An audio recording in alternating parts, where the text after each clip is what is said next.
Hi everyone, my name is Micah McLean and I'm the creator of Micah McLean Talks. Today you're watching my interview with Karl Reid from the record-breaking gospel group Commissioned. Please remember to like, share, subscribe and comment on all the content on this platform, and I really hope you enjoy the interview. Thank you.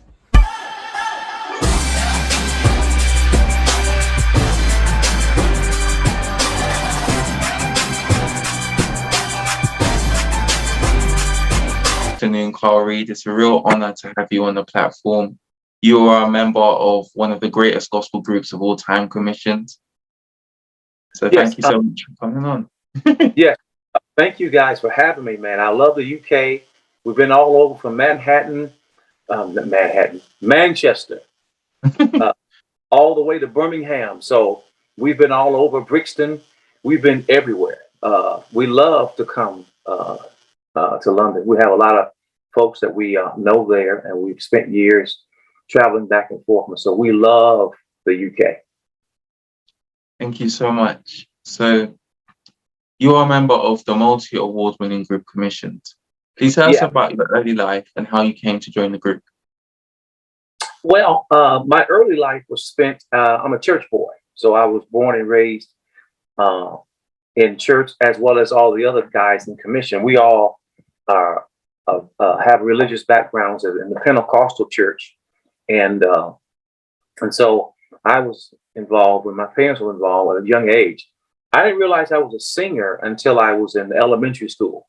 You know, one of the first songs that we sang was Hollywood Swingers back in the back in the early 70s. So I realized I could sing at that age. And so from there, I went on to junior high school, and I was picked out by the teacher to come and sing in the Glee Club. So my first organized music singing was in the Glee Club in junior high school. And so I sang tenor there, and I did that for those 2 years. And then we went on to Mumford High School, where myself, Mitchell, Fred, Michael Williams did a brief stint, and I think Keith did like one class. So we count him as a Mumford High School alumni, along with the Winans, the Clark sisters. You know, so many musical talents came out of that Mumford High School. And so I continued my singing with the gospel choir, with the male chorus, and mixed ensemble, which now you would consider mixed ensemble would be the praise team at church now. It's mixed ensemble. So started singing all throughout school, and right after I became a devout Christian, I got saved, is what they say. I was going to church with Keith Staten. See, I grew up with Keith Staten at his dad's. And so he and I, we were after church, we were sitting around the piano, and my first cousin, James Moore, is a pianist, and he began to play some songs. So we started singing. And so I said to Keith, I said, man, why don't we start a group? You know, we didn't have a name or anything like that, but we stood around, we sang, and said, yeah, we'll start a group. And so from that point on, you know, we had his brother who almost joined, but he wouldn't come to rehearsals. So Keith Staten finally ran into Mitchell Jones at another group, Blessed. And Michael Brooks was in that group, and Michael Williams was in that group. And so Mitchell came to rehearsal and listened to Keith sing, and he said, hey, man, you really can sing. And so I guess he heard Keith Mitchell sing as well. And Keith was like, hey, man, why don't you come over and join our group? And so Mitchell came to one of our rehearsals, and he sat down, and, you know, everybody doesn't know what Mitchell can play. So he started playing some of his songs. He gave out some harmonies, and we started singing. And we like, Mitchell's like, oh my God, man, this is going to be great. It's going to be wonderful. And then he said, you know, I can't wait to tell Fred about the group so Fred can come and sing with us. And at that time, Fred was away. He was playing bass for the Winans at that time. So myself, Keith Staten, and Mitchell Jones, we started a group. You know, we had a group that was called the Sounds of Joy. And so we had our own little band and everything else. And we were doing church things in the city. And we even traveled out of the state to Milwaukee, Wisconsin. And so we were doing some dates. And then when Fred finally, I guess, got home from traveling with the Winans, he came over to one of our rehearsals. And he's like, oh, man, yeah, he liked the way we sound and everything else. And then he said, but I got a band, and the band was Michael Brooks again, Michael Williams, and Michael Wright, the guitarist. So those were the 7 guys that formed Commission in 1981. We had our first in 1982 at Howard Johnson. And on the way there, Mitchell and Fred were talking about what should we name the group? And Fred said, man, we like commissioned officers. And Mitchell said, hey, that sounds like a good name. What? What do you mean? What do you mean? He said, we're commissioned to do this. So therefore the commission, the Great Commission. So the bottom line, the name came out of, it's a biblical name. Also, it was a military term, commissioned officer. And so we all agreed on the name. And so those 7 guys formed what you hear now as, or started as, the group Commission. Thank you so much for that response. And it's just really interesting because Commissioned, is just amazing in terms of its commitment to not just producing amazing music, but its commitment to the gospel. In all of your albums, you've never moved away from the gospel, never moved away from Jesus. So what I'd like to just ask is, what has kept the group focusing upon topics centered around, the Christian faith, around the Great Commission, where I think in the modern gospel, there's not always such an emphasis on it? Yeah. So what's kept you doing it? Well, you have to realize that all the guys in Commission were part of churches, and we were born and raised. Keith's father was a pastor. My dad was a deacon at the church. Mitchell Jones's mom and Mitchell was very instrumental in getting his mom saved. But we grew up around church. Same thing with Fred. Fred's background, his mom was a choir director, so Fred was always around choirs, and then he wanted to play the bass. Fred really didn't want to sing at first. He wanted to be a bass player, and so he would play at Greater Grace. And so Michael Williams, church guy. Michael Brooks, Church of God and Christ guy. So everybody was inside church. And so I believe Commission was an outpouring of who we were as Christian young men, because we weren't going to do secular music, because that means it'll be a departure from the faith. So I believe it was a spiritual progression for us to do gospel music. And so as we grew along, Michael Bush came and had these amazing songs, and then there were other people who wrote for us, such as Daryl Ford. And then Earl Wright, which is a great musician, which is the brother of Michael Wright. He's a fabulous keyboardist. And so we had a support group. Park Stewart was part of our support group. He was straight secular. R&B background, and, some of the R&B feel you get from Park Stewart and Mitchell Jones. But Michael Brooks brought that gospel, singing about the Lord. And myself and Keith, we grew up in church, so ours was always about knowing the old hymns, singing the old hymns at church. Jesus paid it all to him. So we would sing those old songs. And so what we did was we sang about the lifestyle that we lived in church and the lifestyle we lived every day. We were the Christian guys at school. We didn't just stop at church. Everyone knew there was something different about Commission, the guys in Commission, before there was a commission, when they were in high school. So it was more of a lifestyle progression for us to sing gospel music. Thank you so much for that. And following on from that, Commission have collaborated with some huge artists in the secular scene. For example, Run DMC, PJ Norton. But I think that there's sometimes an issue with surrounding collaboration. So what factors should gospel artists consider before agreeing to collaborate with secular artists? I have to say here, music is not something that is owned by the secular world. Music is something that, it's always been highly spiritual. Even if you look at different religions, there's always music. And so music, if you read in the Bible, it was created by God. Even the angels sang, and it was created for the purpose to give praise and glory to God. And so when we're doing gospel music, we're doing what is a spiritual progression, but we live the lifestyle. And so it was like we want to do gospel music. And so the problem is sometimes we allow secular folks to get away with saying that music belongs to them, when in fact, music belongs to God. He was created for a specific purpose. And so when we look at different artists, and we met a lot of artists, you'll be surprised that a lot of the artists started in the church. So they're Christians.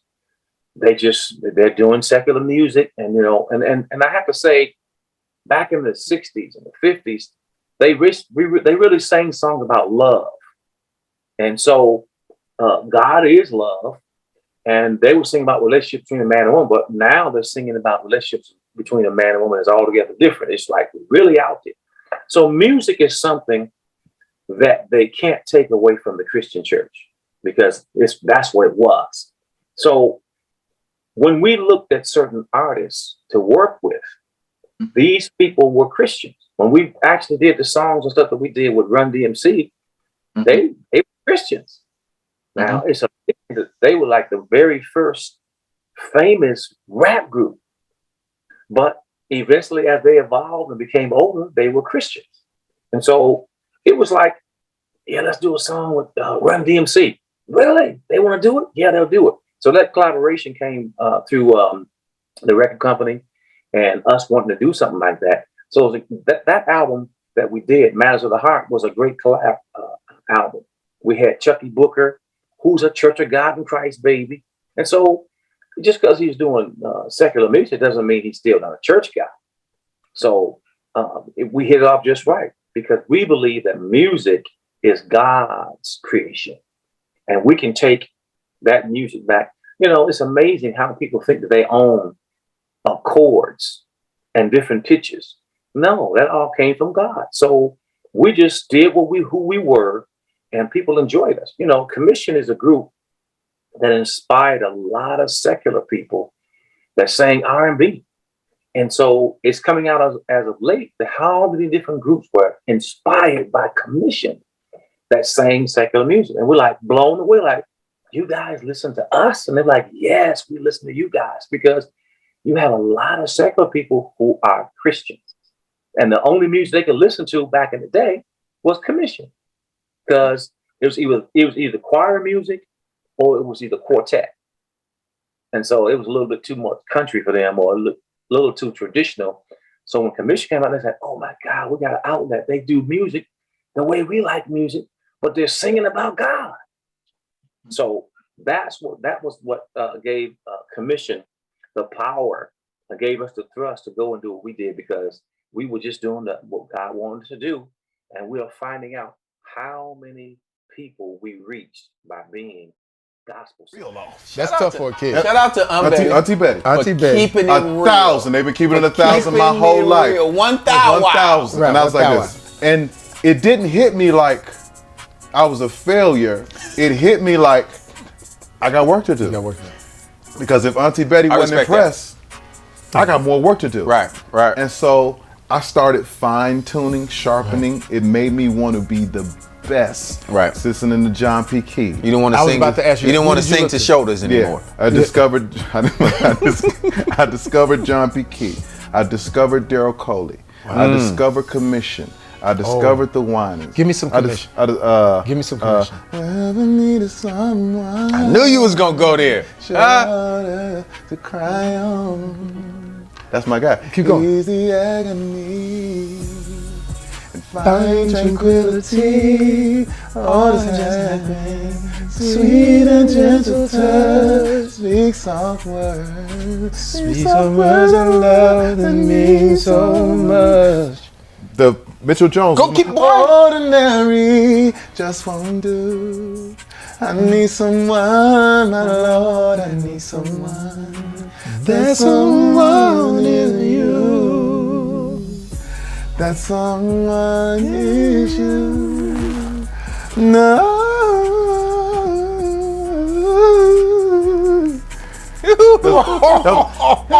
Favorite singer of all time. Sean Stockman. Yes. That's John Stockman. John Stockman Yes. and me And are me. Mitchell Jones. Absolutely. Right. That's where we come Absolutely. from. Right. Absolutely. So it drove me to be I wanted to, since I had messed up my runs then, it drove me to be the best runner. Right. Drove me to be an Olympic star of all times. And I like that album. And then we did Matters of the Heart, when we did all the collabs with Chucky Booker. We did collabs with some CCM gospel artists, When Love Calls You Home. And then we did the one with Chucky Booker, Love Is the Way. So that's another one of my favorite albums.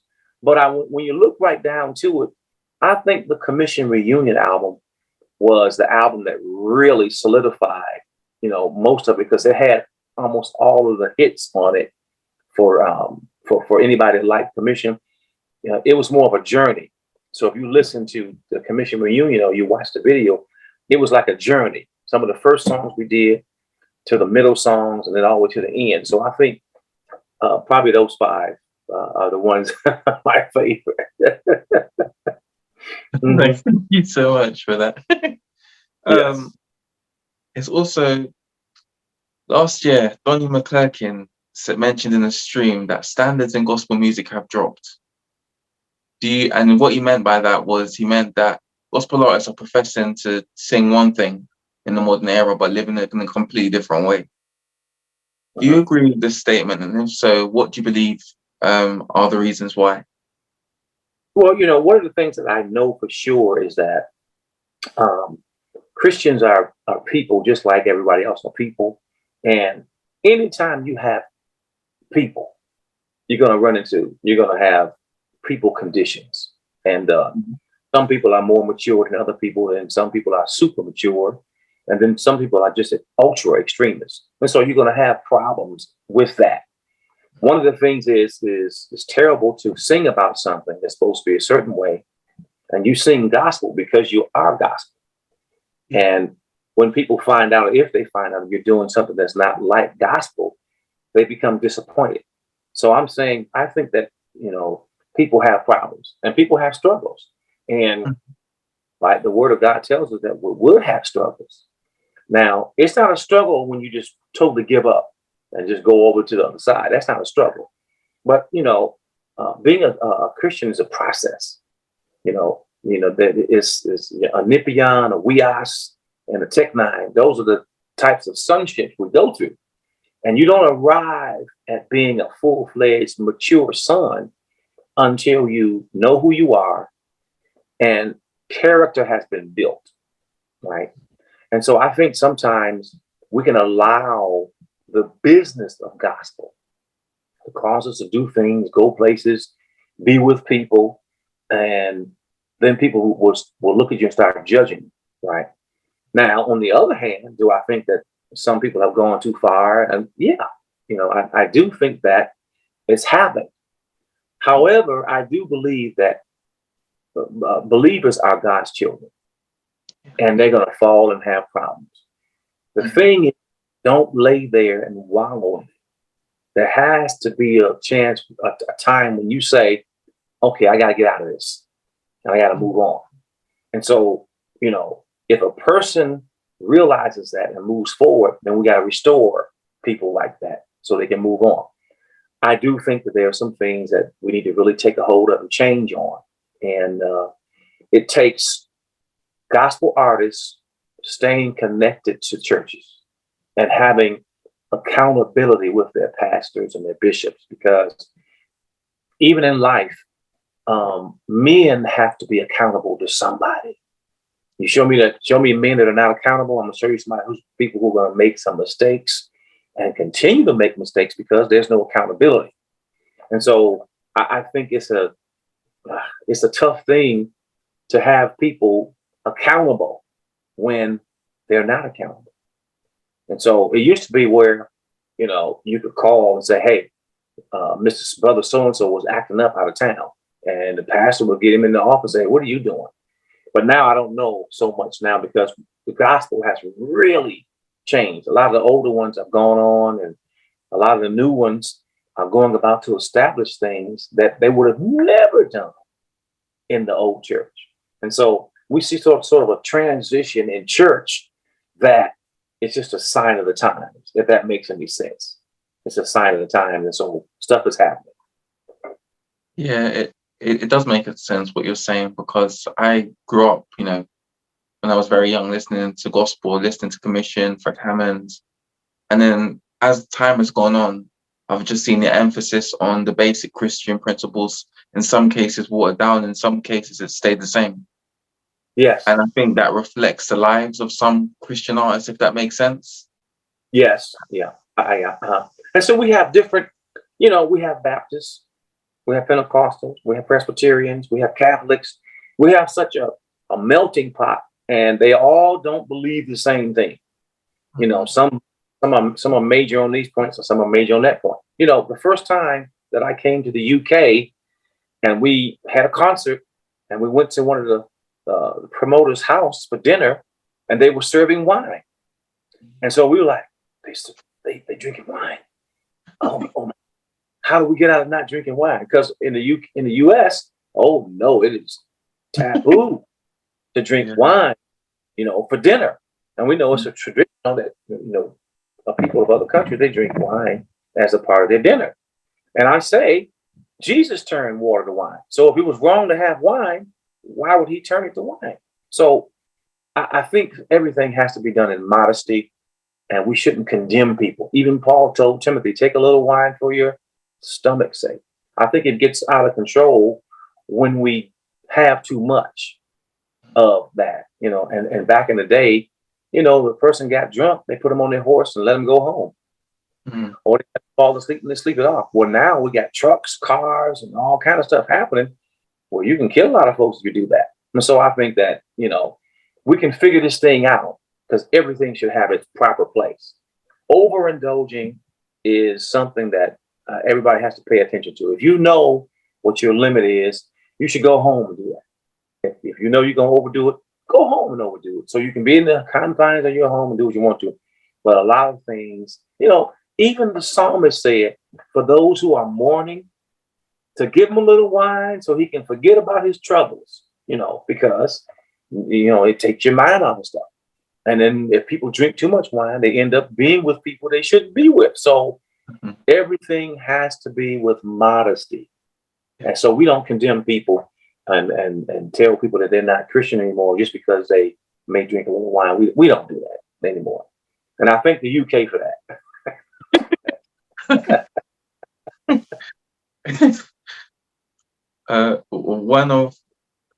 Commission is one of the most successful gospel groups of all time. What advice would you give to an up-and-coming artist that wants to make a significant impact in the gospel music industry? Well, first of all, if you're going to be in the gospel music industry, it's just like the secular industry. If you recognize that you're talented and you like to play an instrument or you're singing, there's a lot of work that goes along with polishing that craft. You know, playing, writing, and singing go hand in hand. It's like a triple threat. If you play piano, don't just play piano, perfect it. If you're a singer, don't just sing, perfect it. And so if you're going to be in the gospel music business, you should learn the business of God, how it's, because it's a business. The music industry, records are produced. You know, it used to be CDs, it used to be vinyl. Now it's streaming. Well, the bottom line is learn how the business is conducted before you get over into it, because you're going to get taken advantage of. So first thing is polish your craft. You know, you can be very creative when you learn how to play the piano properly. And so gospel is more of an inspirational thing. You know, you sing about what you know. When you take the scriptures, you're going through something, and say, for instance, you're going through grief. Well, there's a lot in the Bible about grief. There are songs we sang about grief. We did a song on the first album called "'Tis So Sweet," but we rearranged it to the one that you see what Commission did. But the old one was "'Tis so sweet to trust in Jesus." But that Commission didn't do that because we weren't going to try to get away with that. So our interpretation was the one that you heard from Commission. So I think that we can interpret better when we're skillful, when we're polished our craft, But here's the most important thing. David played by the Spirit of God. When he was moved by the Spirit, he played, and King Saul called for him when he was troubled by an evil spirit, and he played skillfully, and the evil spirit left Saul. What do we learn from that? That music changes the atmosphere. Music will drive away the evil spirit. So we learn all these things from the Bible. And so learning what music does and learning what gospel music does, we're praising God. We're uplifting God. So learn how to do it properly, learn the business, and then know that you need to be anointed to do it, because we are singing about God. We are singing by the Spirit. So you can't do it without him, because if you're just doing it without him, you're just doing good music, right? And this is why some people can sing gospel, but they never talk about Jesus, because it's just good music. And if you look at some of the songs, you can take some secular songs, and if you sing about Jesus, it fits, because every good and perfect gift comes from God, and it comes down from the Father of lights. So we understand that those gifts are from God, and they're supposed to be used for God. And the best way to use a gift is to perfect the gift, make it mature. And once you do that, wow. And a lot of things we do, people just imitate. It is the highest form of flattery. However, you don't have to recreate the wheel. Right? You can improve upon it, but don't try to recreate it, because now that's unpioneer territory. We did what we lived. We listened to what we heard. And because we live for God, the Holy Spirit gave us inspiration to write and to do what we did. So gospel music is inspirational. It has to come from God. And that's how we interpreted who we were through music, and did albums and all that stuff because of who we were and how God blessed us and how he influenced our lives. That's what we got our inspiration from. Thank you so much for that. And following on from that, one of Commission's songs that has really stood out to me is Crucified with Christ. Yes. What was the inspiration behind that song? Pastor Max Frank, and he wrote that song. He's from Chicago. Pastor Max is a pastor's son. He's a PK's kid, pastor kid. And so she's been in church all his life. And so when he went through something in his life, right? Going through stuff will cause you to be going dark places or whatever it was. But if you remember what the gospel is, the gospel says that we were crucified with Christ. And it also goes further, says that we were also raised with Christ. And so the revelation is, yeah, you may be going through something, but remember, he went through something for you. And just the same way that God raised him up, he will raise you up, right? So that testimony becomes personal when we go through stuff, put our trust in God, he brings us out, and now we have a testimony. So a lot of songs are written because they're personal testimonies. And I remember when we went to Chicago to record that song, and Max, played the song for the first time. And what's the way? This is Crucified with Christ. Oh, okay. So when he said that, my mind went to the scripture what Paul was writing about, right? And so the lyrics say the same, and it's a pattern. Now it's a revelation to a lot of people to hear. It reveals information, but it gives you, it talks about what happened, but it gives you a solution. And so he's saying, remember that you were crucified with him. You're hidden with him. And guess what? He's going to never leave you, never forsake you. If you can hear those words of encouragement, you can realize, now your situation is not that bad. It's going to get better because you're crucified with Christ. Thank you. That's really, really encouraging, the meaning behind the song. I'm following on from that. Another song I really liked is Running Back to You. Yes. Wow. I was actually with Fred Hammond when he first told me. We used to go, before he got married, he and I used to go and jog in the park because he was losing weight. He was getting in shape because he was getting married. And so we were jogging in that park one day, and as we were jogging, he said, "Hey man, I wrote a new song." I said, "Oh really? What did you write?" And so he started singing the song. How can you forgive me when I'm often going astray?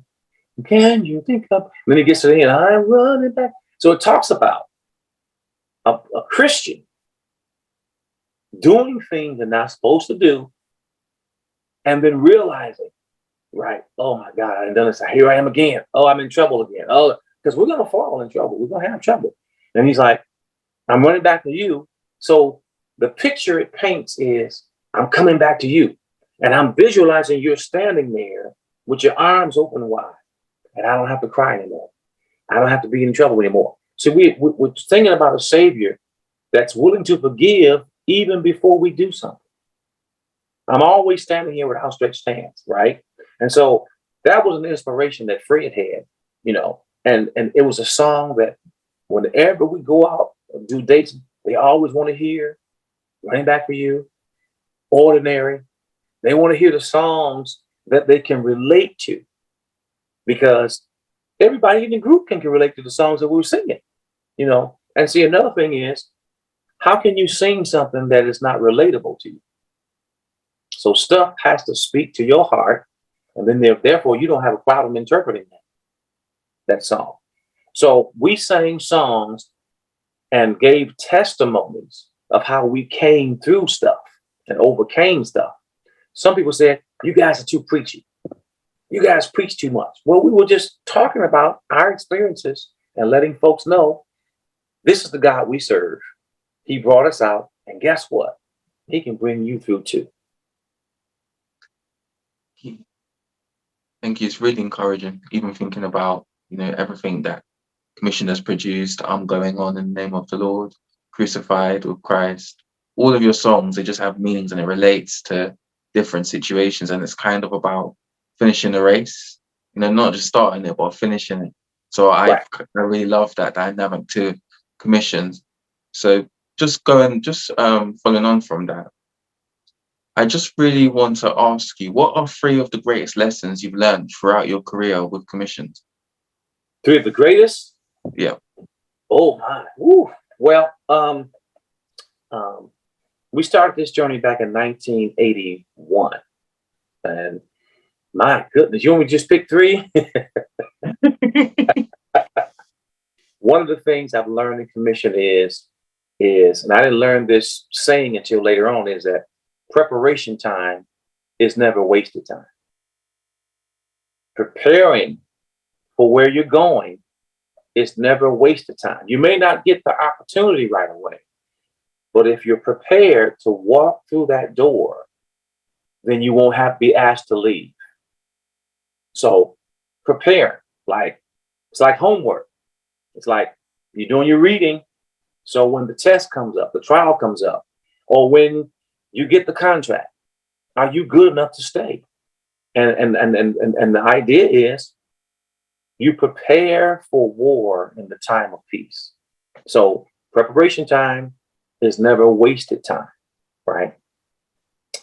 Some more things I learned is that making up your mind about life when you're younger and having mentors. Mentors help you shape the dreams and and things that you want to have become reality in your life. Sometimes we don't have proper mentors, and so we have to search for proper mentors. The greatest thing you can do is just find them when you're young. It could be a parent, but it could be somebody who has done what you want to do, and you can go and say, "Hey, I like to just can I follow along? Can I hang out with you? I don't want nothing for you." If you want to be a doctor, what'd you do? You got to get your biology degree first, and then you got to get in medical school. So having mentors in your life is another thing. And the other thing that I've learned I believe, being in Commission is knowing who you're going to war with, because people have good intentions, and time and money and everything changes good intentions. People say, well, when people get money, money changes people. No, money just magnifies who they really are. And so having, spending the time, having mentors, and really getting to know people. I'm not talking about, oh yeah, I've known them. No, you need to know what's on their heart, right? Because when you find out what's on people's heart, then you can decide, are they going the same direction that I'm going, or should we part ways, right? Because my dream may not be your dream, and I may be calling you along so you can help my dream, but you're not helping my dream. No, I'm not helping your dream. So knowing who you're going to war with, know who you're working with. It's like, would you take a job at McDonald's serving hamburgers or whatever it is, and that's your career? No. It may be a temporary situation because you have a temporary problem. That means I do need some money, right? But it's not what I'm gonna make a career out of. And so we have to see where we are, recognize what our talents are, to find our mentors, and always, always continue to learn, because there's always something new. The music industry is different now than it was in 1980. It's way different. And so you have to always be a student to learn what is it changing in now, and will I be relevant in 5 years? Will they even want my music? Because Commission, we had to evolve with our music because we always were considered as a contemporary group. And so we had to, what did they say? What is music like now? That's why number 7 was different than State of Mind. 2 different albums, but the music changed. And so we had to keep up with what was going on. The other ones, they just had piano and the organ. Well, now, and number 7, but you had to have every keyboard that everybody else had, right?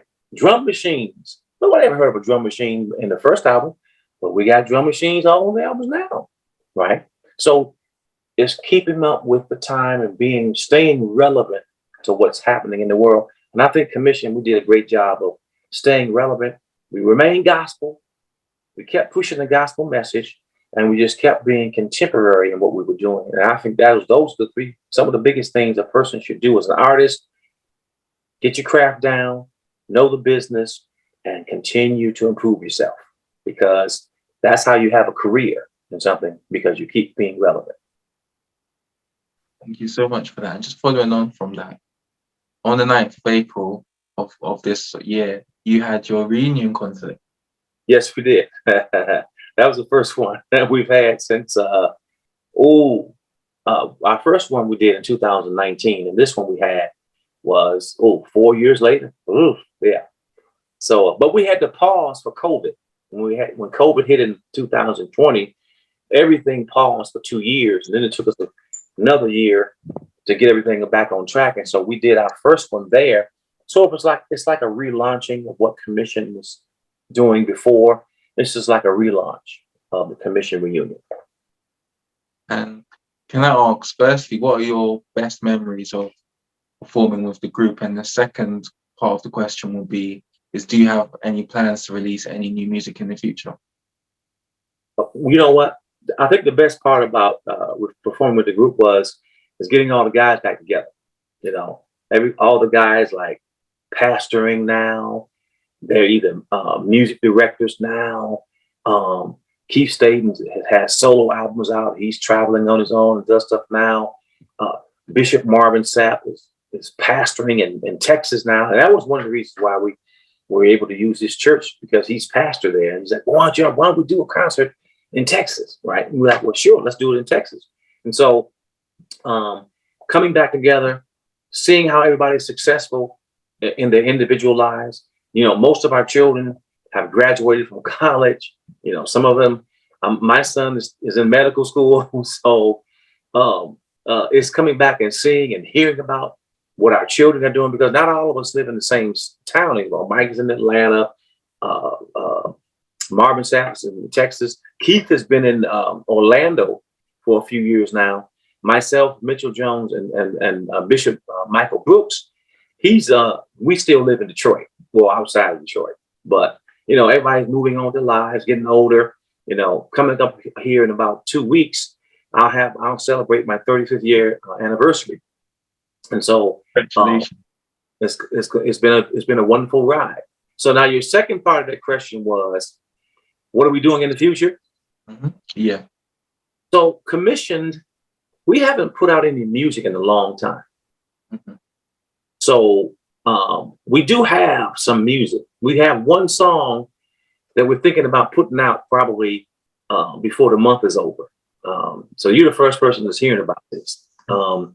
It's a song we did years ago, but it was myself, Marcus Cole, Mitchell Jones, and Keith Staten. We're on this song, and so we'll probably try to put this song out in the next couple months. Hopefully, we'll have it out in the second quarter. That'll be something new from commission, and you haven't heard anything new. Everything that we've done before has all been reunion stuff. But to answer your question, yes, we are going to put out some new music, and we'll probably do some follow-ups with some different singles like every couple of months for some new commission music. Yes, that's what we're planning on. Thank you so much for letting me know. And that's really exciting just to hopefully hear the track, and I'll definitely be buying it and telling everyone about it. But it's exciting. It's really exciting. Yes. Excellent. So that's what we plan to do. Also, we're going to start working on the movie for commission. Probably, but we had to get some paperwork done. We were talking about today about paperwork, and probably within the month of May, because a lot of times when you're shooting biopics, is what we're shooting. Sometimes information keeps coming out. We've been interviewing and talking about stuff for the last couple of years, and it seems like when we think we've covered it, somebody will have conversations. Something like, "What? We didn't know so and so's what? We got to put it in the movie." Then we have to talk about it. We have to get everybody's testimony about it, because we don't want to put out a movie that doesn't tell the truth, because you'll have to retract. I mean, you can embellish about a concert, but you can't embellish about how the group started. You can't embellish about, who produced the first, album. You stuff that's concrete. You can't change that, but you can change stuff like when somebody got married, who married whom, who, whatever. And so information is coming out, and we have to add stuff and rewrite stuff. And so, a lot of biopics that are successful biopics, they take 10 years to make. And so we've had to redo a bunch of rewrites, rescripts. We've had to hire different directors and stuff like that. So it takes time, because as the story develops, you say, well, he may not be the right director for this movie. So we've had to change directors. So, but pretty soon you'll be hearing more about it. And if people want to keep up with what we're doing, they can go over to the commission_music on Instagram, because everything that we're going to do is going to be on there. You'll see new stuff. You're actually going to see some clips from the concert we just did on the 9th, which is 2 days ago. You'll start seeing some things on there about the show. I know there's people snuck some shots and put it out on they weren't supposed to do, but you'll see the full hit of everything on that one. Quite possibly we might put that out as something that you can be streamed. It just depends on how we get it together and look at it, because it takes time to edit and all that stuff afterwards, and you put it together as a great package. So all those things are coming in 2023 with commission, and we plan to do some more dates too. We've gotten a lot of calls to come out and do dates, so we're going to start taking those dates, and hopefully somebody in the UK would like to have commission come back and do a concert, and start in Birmingham and come to London, and then go down to Manchester, and then maybe we can go to Germany. Something, I don't know. Maybe we go. We've never been to Africa as commission. Maybe we'll go to Africa. We would love to go and do a world tour with commission, and so that's something we like to look at. Love to go to Japan with commission, some places like that, and do stuff like that. So it just depends, what they're calling for. Commission is making themselves ready to get back on the road and do it again while we're still relatively young. Thank you for that. And I'd also like to ask you, with regards to the commissioned film, would it be like a Hollywood film that people can watch in the cinemas or? Yes, what we've had to decide to do, because we've had offers from different ones, they want to just do it and do it streaming, but we felt like it would probably have more of a benefit if we did it where you can go to the theater, cinema, and sit down and watch it. You can have your popcorn and drinks and all that stuff and sit down and watch the commissioned movie. And we haven't decided on what we're going to call it yet, because there's so many different names we could call it, but it will go on the silver screen first. And then maybe it'll be streaming later on.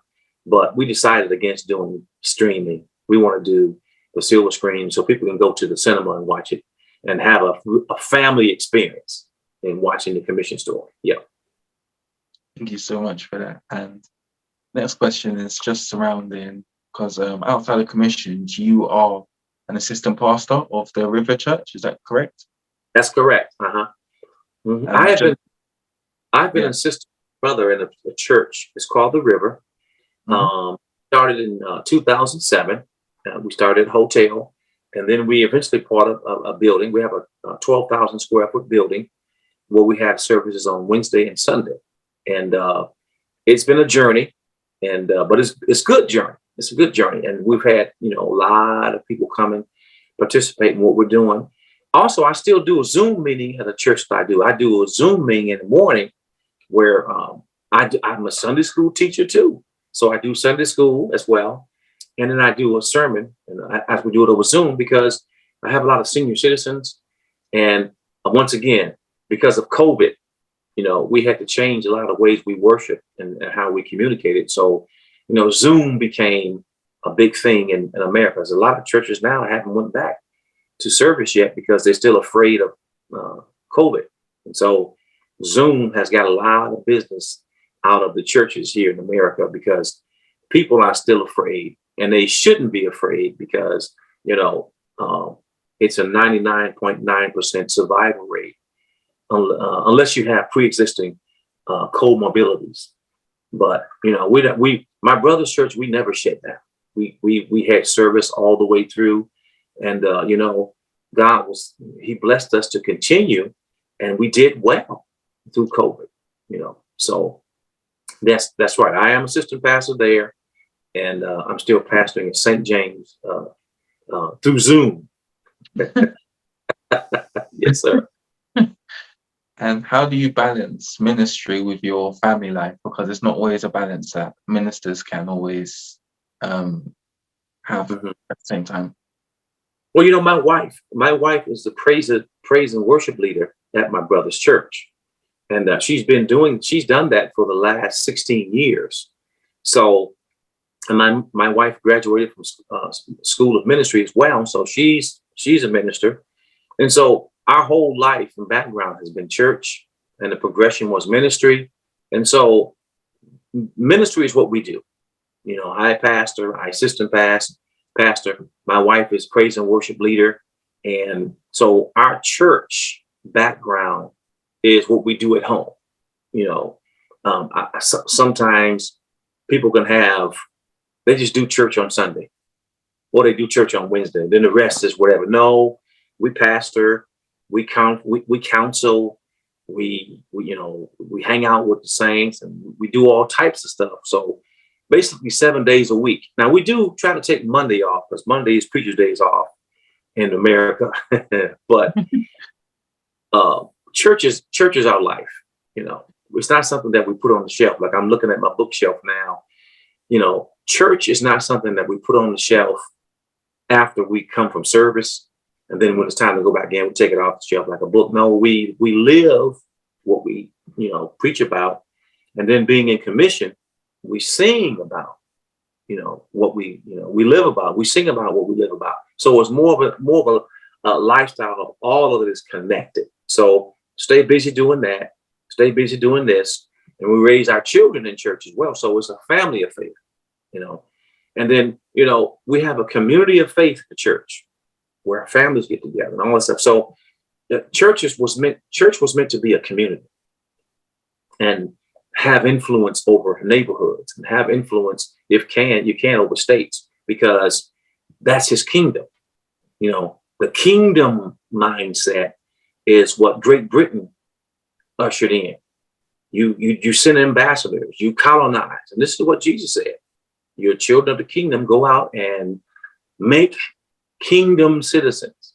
I know that Dr. Miles Monroe was really high on kingdom mentality. And so we have a kingdom mentality where we spread the gospel and we further, because we're ambassadors for Christ. And so we create communities, we baptize, we make converts, and we push families. We push the Christian community where we are. And that's why I think that's the reason that we're so successful in what we do, is because it's not just something we do on Sundays, but it's a lifestyle that we do 7 days a week. Thank you so much. And the last question is, what are your personal goals for 2023 to 2024? My personal goals is I got to talk to my, I want to be a grandfather. And so I want my son, daughter, because I love children. My dad loved children. I'm from a family of 10 siblings, and I love children. It's like I basically adopted all of the little ones at the church, and so I want my sons to, my youngest son, my youngest son is in medical school, but so it's probably not timing for him to get married. But I want him to give me some grandsons and granddaughters, so I can sit back and have a good time and send them home before midnight. But to further the ministry in 2023, for commission to work on some more music and complete the movie that everybody's been anticipating. Those are the goals for 2023 for us, is to get started and complete. So 2024, we'll see a lot of things come to fruition. And not only will church folks know, but the secular world will recognize who commission is. The secular artists know who commission is. So now it's time for us to let the world know, secular world know who commission is and what we did and how we influenced a generation of gospel singers and secular singers. So that's the thing we're working on for 2023. Those are the goals. Thank you so much, Karl, for such a great interview. Thoroughly enjoyed interviewing you. Thank you for coming on. Excellent. Thank you guys for having me. Hopefully we'll get a chance to come to the UK, stay for a few days. Yeah, we'll get a chance to ride the tube. We'll go to Piccadilly Square. Maybe we'll get a chance to Hackney Theater and hang out. Some of those places that we came to when we first got there. We loved Manchester. We loved Birmingham. Some of the best jerk chicken I ever had was in Birmingham. We have fond memories of the UK, and we can't wait to come back again and just be who we were back in the 80s and 90s. Thank you so much, Karl. And I look forward to speaking to you soon. We'll talk again. God bless you. God bless everybody in the UK. 1989. Let's go back.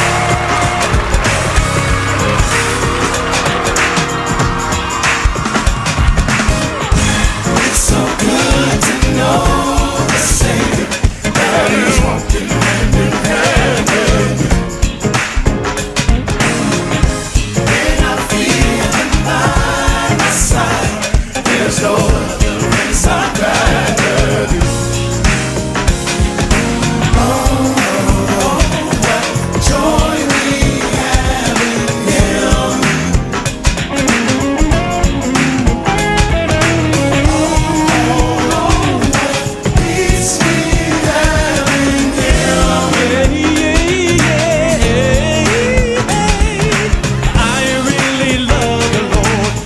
He first loved me. His blessing keeps on flowing. Continue only to know I miss to love him and to love him is to serve him. Oh yeah, yeah, yeah, yeah. It feels so good to know it feels so good to know. It feels so good to know. So good. So good to know. So good to know. So good to know. So good to know.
everyone. Thank you so much for watching the interview today. Please remember to subscribe to the channel, and I will be back soon with another interview on the Micah McLean Talks YouTube platform. Thank you.